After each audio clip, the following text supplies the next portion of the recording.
out any potential human causes, we also examined the qualifications, experience, and competence of the crew. The captain has a postgraduate certificate in safety and accident investigation from Cranfield University, UK in 2024. The captain was a qualified FAA, that's the Federal Aviation Administration, commercial and instrument rated pilot from Bristow Academy, Florida, USA in April 2015, 10 years ago. Within the Ghana Air Force, he was recategorized in March 2025 as a Cat C pilot. That is, a pilot qualified to be a captain on the helicopter, the Z9 helicopter. And he had a green instrument rating.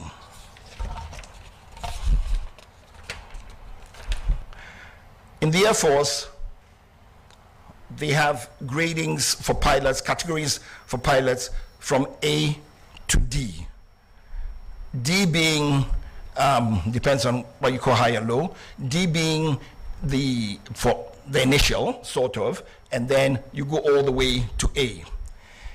It's interesting to note that for quite a while, and as of now in the Air Force, the highest category is Cat C. So the pilot was totally competent to be flying this plane.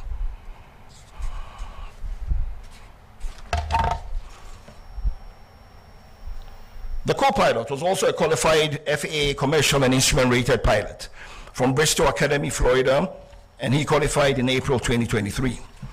In December 2024, he was recategorized within the Ghana Air Force as a Category D pilot on helicopter type with a white instrument rating. To further rule out any potential human causes, we examined the medical and psychological records of the crew. A review of the medical and personal records revealed no known medical or psychological conditions in the captain, co-pilot, or technician at the time of flight. All three were described by witnesses as calm, prepared, and professional during the pre-flight activities. Fatigue or medication was not considered to have materially affected their performance on the day of flight.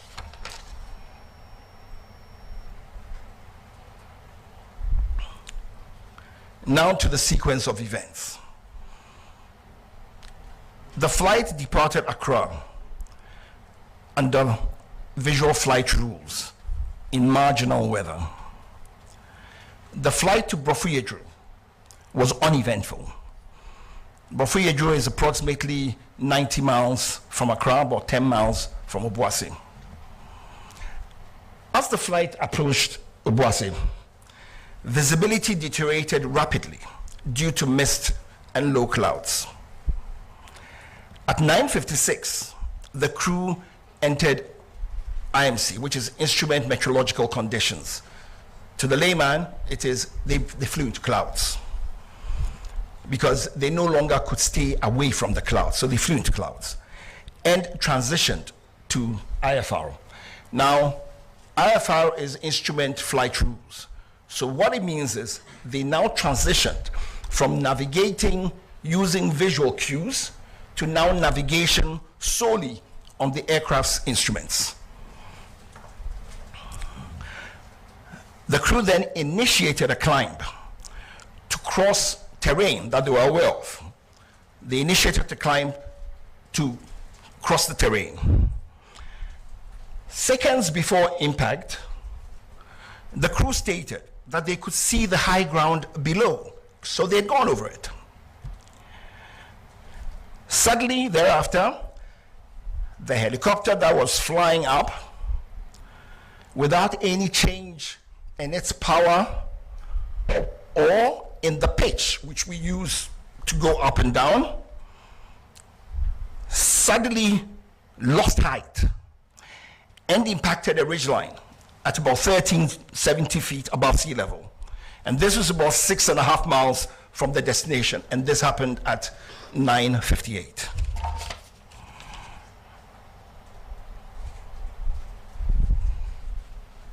Set Now, the dotted blue line is what the planned track had been. The purple line is what the aircraft actually flew. And that took place because it was avoiding clouds and so on and ended up where it was.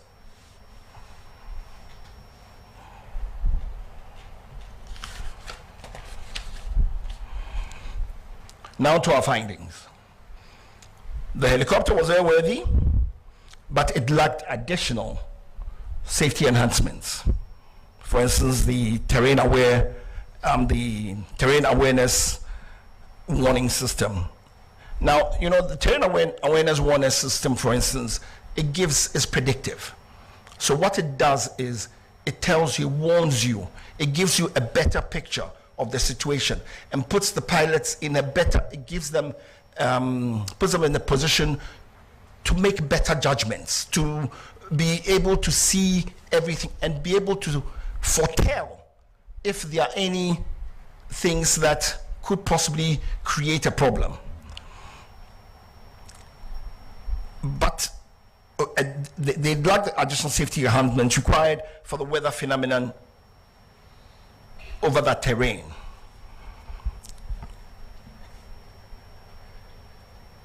There was adverse weather, there was limited visibility, there was rising rugged terrain, with its terrain-induced complicating factors, and there were no ground-based navigational route aids en route.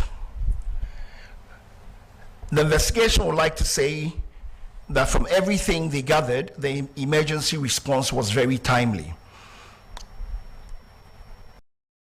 The fact that the first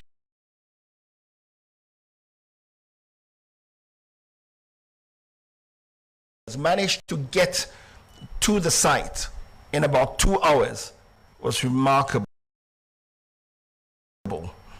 because the terrain has very steep slopes. It was raining, it was slippery, so it wasn't the easiest thing to do. When we went to the site, it was also raining and it was very slippery, and we struggled using sticks and everything to try to get up there. So looking at everything, we would say very confidently that the emergency response was very timely. The investigation determined that the accident was caused by the sudden loss of altitude and lift due to downdraft.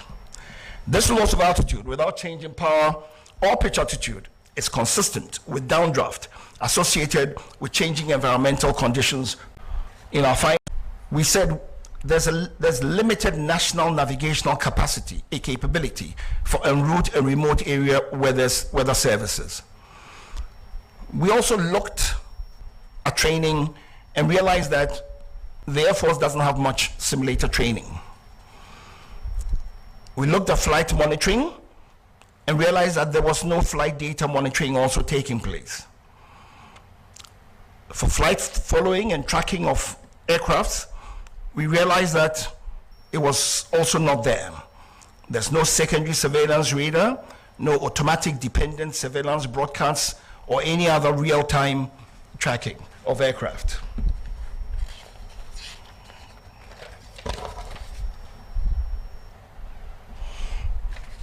Our safety recommendations. There is a definite need to modernize the fleet of the Ghana Air Force. We have recommended that the Air Force acquire modern aircraft with terrain avoidance warning systems and modern navigation systems.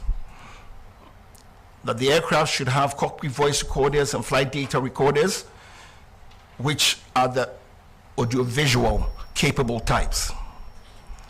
That the Air Force should invest in simulators for recurrent training. That they contract certified aviation weather provider or providers, and that Ghana as a nation should try to have en route navigational aids, especially in remote areas. The Air Force should seriously consider establishing flight data monitoring and en route tracking systems.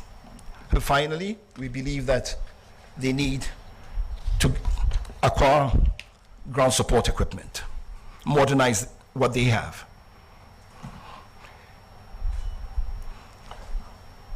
In conclusion, the helicopter accident was an unfortunate and sudden weather-related accident. Implementing the safety recommendations will prevent the reoccurrence of future accidents. At this time, before I take any questions, I just want to give a few acknowledgements. I'd like to acknowledge the efforts and the support that the team had from the National Security Secretariat, led by the National Security Coordinator. It made what was a really difficult job for us much easier to do, and encouraged us to do and persevere to come up with these results. I'd like to say thank you also to the US team that joined us for a period of the investigation, the Chinese, for their warm welcome of us when we went to China for the decoding, and all the assistance that they gave us. They were very professional, and they worked with us and got us everything that we needed to be able to fully understand what happened. I'd also like to acknowledge the lead investigator, who in truth is not here today, Air Commodore Akron. He is on national duty outside, but he was a lead investigator and he worked really hard. I'd also like to acknowledge my mother organization, which is the Aircraft Accident and Incident Investigation Bureau, and its commissioner, Mr. John Wombati, for all the support he gave to us and the full availability of the AIB architecture to help us. And to the team that did this investigation, for their open-mindedness, their objectivity, their logic, their diligence and perseverance, and their dedication and commitment for over 2 months, working close to 7 days every day, sometimes from morning 9 till 9 at night, because we knew the country was hungry to know what had happened. And finally, I'd like to thank God for blessing us and giving us the fortitude, the mindset, and for guiding us to come up with this report, which we hope will bring closure to the families of our departed heroes and to the nation. Thank you.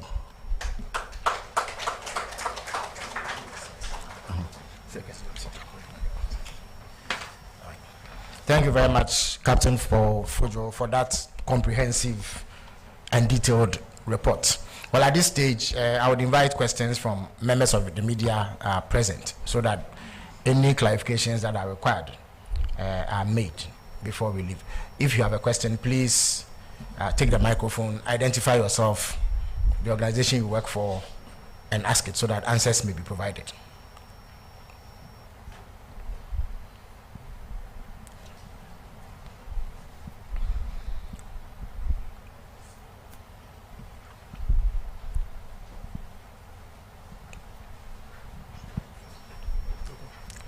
Good afternoon. My name is Maxwell Agbaba. I work with Joy FM and Joy News.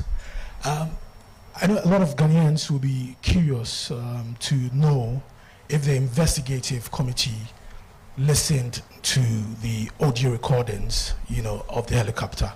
And I want to find out if indeed you listened, if it's possible to give us an idea of what happened in that moment. And then the second question, you talked about modernizing the fleet of the Ghana Armed Forces. I know right after the incident, there were calls to modernize the fleet, and this revelation is definitely going to reignite the calls, especially also coming on the back of recent discoveries about the presidential jet. I know there are investments. There are plans to inject $1 billion to retool the security agencies. As an expert, I want to find out how fast should we do this and which areas should we look at? Thank you. Thank you very much. Are there any other questions, please? Yeah, courage. Yeah.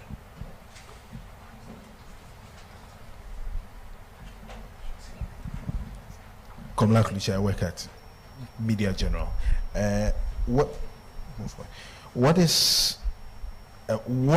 was the sudden cause of the loss of altitude for the aircraft, and also the fact that there was postponement in the airworthiness of the helicopter?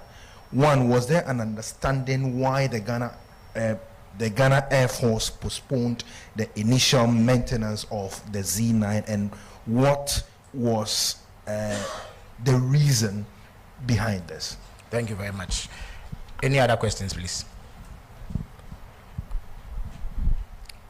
Okay, so Captain Fojo would answer these, after which we'll come back for another round of questions. Thank you very much.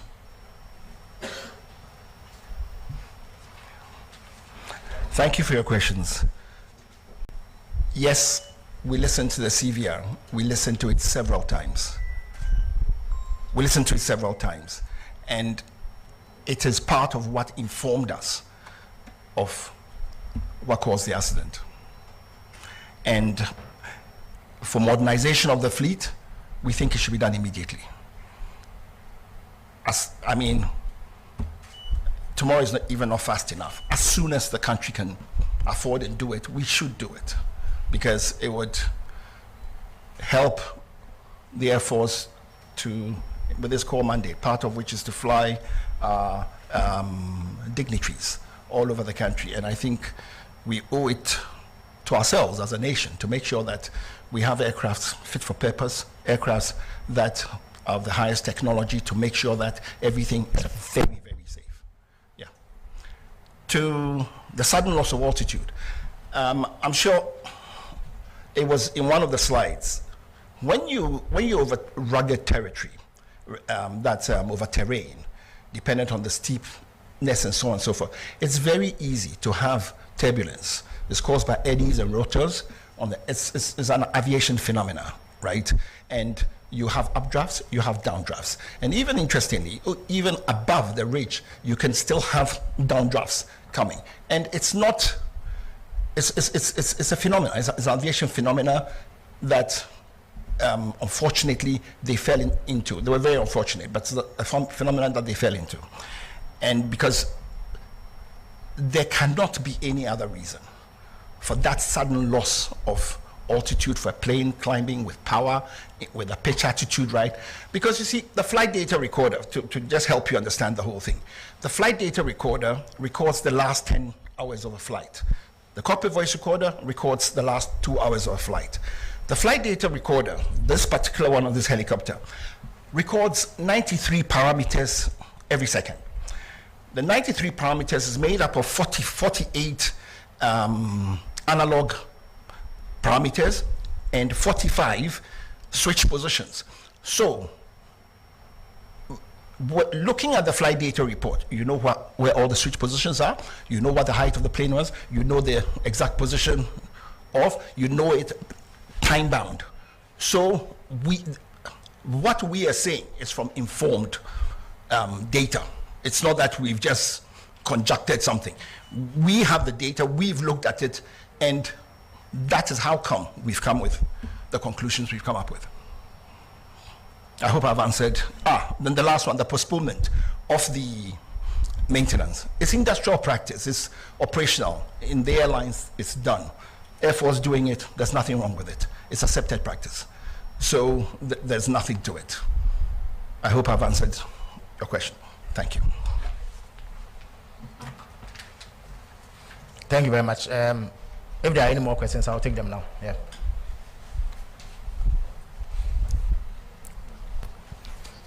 My name is Abdul Hanan Adam. I work with the EI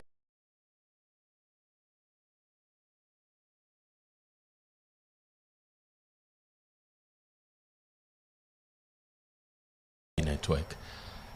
Minister, I'd like to find out from the experts if there was any possibility for an emergency landing, and was there an avenue for them or the crew to consider that? Thank you. Was there what? Please An repeat. avenue. Avenue, okay. For the crew to As have. in, was there a place nearby where they would land? Exactly. Okay. For All right. an emergency landing. All right. Good afternoon. Yeah. My name is Julius. I report for the Ghanaian Times.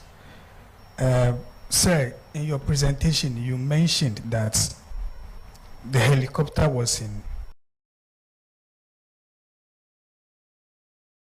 a very good shape. But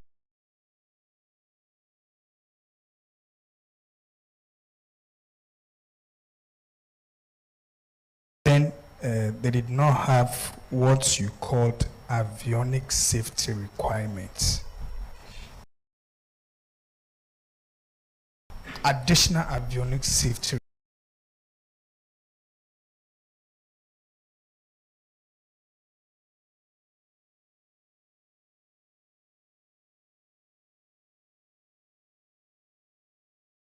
requirement. If they had, would they have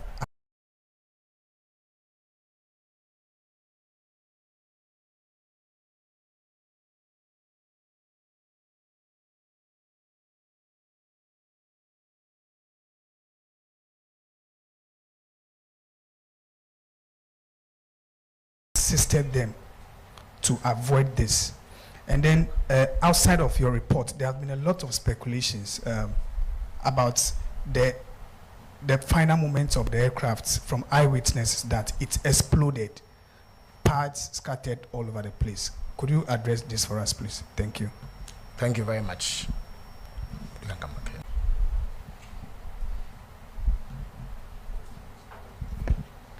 So I'm back again. If my memory could serve me correctly, after the announcement was made in this hall by the Chief of Staff, did indicate that the heli went off the radar. But from the presentation, we are made to understand that there was no monitoring. Was if they had it, would it have prevented the accident? Was that the question? Okay. All I would say is it could have prevented the accident because it would have put the pilots in a better situational awareness mode. And it would have put them in a much better place to have taken decisions which could possibly have avoided this. But let's not kid ourselves. Let me just say something. What they went through is the sort of thing that even the best anywhere would have struggled to get out of, using what they were, with the limited instrumentation and so on that they had. The instrumentation, the instrumentation was fit for everything, but what we are saying is, I guess it's like saying that more meat never spoils the soup. It's, if you have all these other enhancements, it really helps. The Air Force the Air Force would be happy to have these enhancements because they know what it would help them do, and it would make our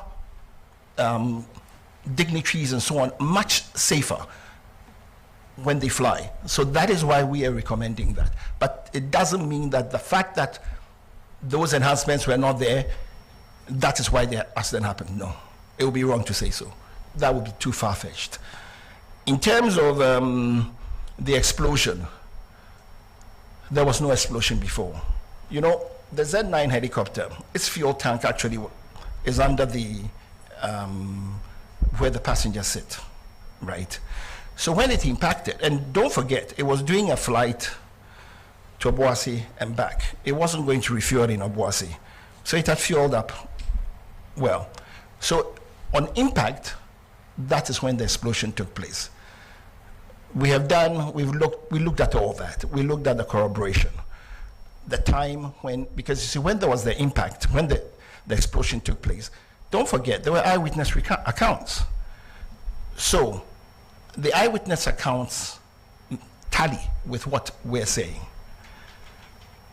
In terms of the helicopter going off radar, our radar systems in the country are just Accra, Kumasi. The routes they were flying, together with the height at which they were flying, it was very easy for them to go off radar. It's normal. Flight monitoring, which is what we're talking about, is different from being on a radar, right? Flight monitoring is knowing where your aircraft is at any time. It doesn't have to be on a radar screen. It can be through messages. That's why we said things like secondary surveillance, radar broadcasts, and so on and so forth, right? But it's a tracking system, okay, and it should be done for all Air Force aircraft. In fact, in the civil world, airlines, by law, have to track the aircraft. So what we're asking for is, we're not asking for the moon. It's something that must be done. I hope I've answered your questions. Thank you. So if there are any final questions, we will take them. Otherwise, we call it a day. All right. So thank you very much for coming. And thanks to Captain Fojo and his team for delivering a comprehensive report, which, for all intents and purposes, should put to rest any doubts about the events of that fateful day. Thanks to you all for coming here. All right.